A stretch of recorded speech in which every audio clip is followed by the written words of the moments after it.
And now the But whole... you have to sharp that one, don't you? I haven't done, there's no sharps, there's nothing here. Okay. You keep wanting it to be the other system. Every question you've asked me in the last 15 lessons has been, you're assuming it's a treble clef and you want it to have ABCs. I got you. And every question you've asked me has something to do with... I'm trying to break the old habit. And I'm trying to say, I'm ignoring you, not because I don't like you, but because it's really not, actually those questions are not relevant to this system. That's the nice thing about this system, is you can throw away all that thing. You're trying to get rid of the confusion. So don't confuse yourself with the old facts. In other words, I'm Isaac Newton saying to you, Albert Einstein's right, don't listen to me, listen to him. Relativity is more important than this absolute idea of gravity. But if A is 2 and B is 3, and C is 4 and D is 5, and if you're going up that way, then F would have to be sharp if you're going to make it a scale in the system, right? Again, that all depends on which clef. See, you're a trumpet player, so you've been reading the treble clef, but there's also bass clef, there's an alto clef, there's a tenor clef. But that's a treble clef. Let me finish. Okay. And every one of those clefs puts the ABCs on a completely different line or space. The bass clef defines A, B, C, D, E, F, G completely differently than the treble clef does.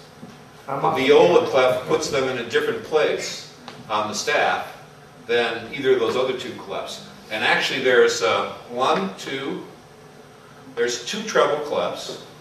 There's 1, 2, 3, there's 4 what we call audio clef, what I call voice clefs, alto, soprano, bass, and tenor. They call them SATBs, soprano, alto, tenor, bass. And they each have their own clef. Then you have 1, 2, there's 3 bass clefs. There's 3 different bass clefs depending on whether you're doing normal bass or whether it's a double bass. You have the tuba, which is the B-flat tuba, and we have the double B-flat tuba, reach a different clef. Well, I know about clef, but if we're in the normal clef of the C, what I'm trying to say to you is the treble clef which you learned to read is not normal. Okay, so it's not normal. So it's just one of many. That's what I'm trying to say. Because you learn to read that and you become comfortable with that, you think that's all there is. But in the world of music, as a composer, when I get an entire score, when I get Beethoven's Ninth Symphony and I'm looking at it, I'm going to see 25 stabs that will be in about 10 different clefs. Right. And only one of those will be the clef you've learned. All the rest of those, I have to go to school. I have to go to school to learn to be a conductor, and I have to learn to read all those clefs. And what you're going to run into is the viola clef, which is unique. As I said, there's called the G violin clef, which is unique. Looks like the treble clef, but it's in a different place. We have the bass clef, we have tenor clefs, alto clefs, on it. And the truth is, there's as many clefs as there are ideas, I think, But the thing about clefs is, clefs give a line or a space a name. They fix a name in some position, and then based on that position, all the other names happen. And they're not always the treble clef, so just get that clear. The treble clef is one of many systems. If G is the performance point, the starting note of 0, if the 0 note is G. If this were the letter G, then I'd agree you'd have to have a sharp there. That I would agree. And we're going to get to that next week, by the way. It turns out once you learn this 1, 2, 3 method, which is actually, how can I say it, it's the function behind everything. This is the part that's hidden. There's 2 ways of learning math. One is to memorize the times tables, and that's what we were all forced to do. It took us about 2 years to memorize the times tables up to 10 or 12, whatever school you went to. Probably 4th, 5th, and 6th grade. You learn to memorize the times tables. But when I got into college, I studied a thing called speed math, known as Trachtenberg math, and I found out there's only 2 rules that generate the entire times tables. And in speed math, they make you memorize the times tables by using those 2 rules, up to 100. So it turns out you can do really large mathematical functions just by applying 2 rules. You can generate the entire times tables. So you have 2 possibilities here. You can memorize all that data, and then as you get older, forget it. Get older, you get your head, it turns into Swiss cheese.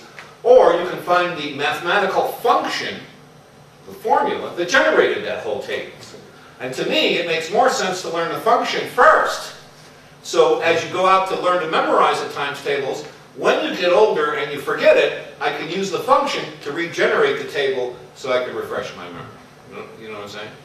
And also the reason that you have to, when you're learning this new method, you have to forget all that other crap, is because 7 will already line up with a flat note. Like with the slider on the piano, it will already say 7 on a black key. So if it said 7 sharp, then you'd think that it was the next key over, which is a white key. You know, so you don't have to think about any sharps or flats because it already, line 7 is a sharp or flat or whatever. Yeah, here again, here's my main indictment for the other system, which is why I stopped using it when I was 8 years old. Okay. I'm now 64. For those of you who think I can't do ABC, I started when I was 4. By the time I was 8, I had it mastered. I'm now 64, so what do you think I've been doing for the last 60 years? Working on something that worked, and which is how I got to this.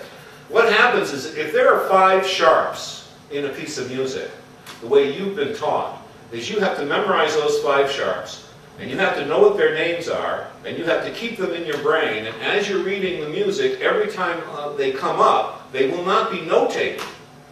You have to memorize that, oh, this dot's landing on the letter F, and I have an F sharp in the key signature, therefore, this note I have to modify and make it an F. That's the way to cheat, is by looking back at the key signature to see if the note's sharp. What they've discovered in cognitive science is that human beings, the average human being, cannot carry more than 10 numbers around in their head. One of the reasons our phone numbers are 7 numbers, 7 digits, is that people cannot carry or memorize more than 10-digit numbers easily. It takes a lot of work to do that. And off the fly, when you're improvising, they found that the most that a person can remember on the fly is about 5. So if I gave you 5 words and then asked you to repeat them backwards, that's about as much as you'd be able to do. If I gave you 7 words and said, now I'm saying backwards, you'd probably fail, okay? So if you have a system that requires you to memorize 5 sharps, the names of 5 sharps, and every time you see one you have to modify what you're seeing by adding it in, then you're doing all this left brain work, which is stopping you from enjoying the music. And also I have to carry that around in my head all the time, and every time I recognize this thing, modify it as I go. So I'm never in a position while I'm reading music to forget any of those 5 sharps. I have to know those names all the time and have them painfully stored in my memory and use them as I'm going along, hoping they pop up. Now, the reason people do not learn to read music with 6 sharps or 7 sharps is because the human memory can only carry 5. If I can only carry around 5 digits at the most, 5 number patterns at the most, you can see by reading 6 sharps or 7 sharps, keeping 7 names of 7 sharps in my head and modifying as I go, this system becomes very cumbersome. And the more complicated the system becomes, the more sharps, the more flats, the more likely it is to break down. So what you find is there are pianists out there that have been playing piano for 50 years that cannot read 6 sharps, cannot read 7 flats. They can't do it. It's too much to carry around, especially since you're not only modifying the 5 extra notes all the time, but in the case of 7 sharp, you're adding 2 enharmonic spellings that aren't the black keys in there, that are just what we call virtual bullshit.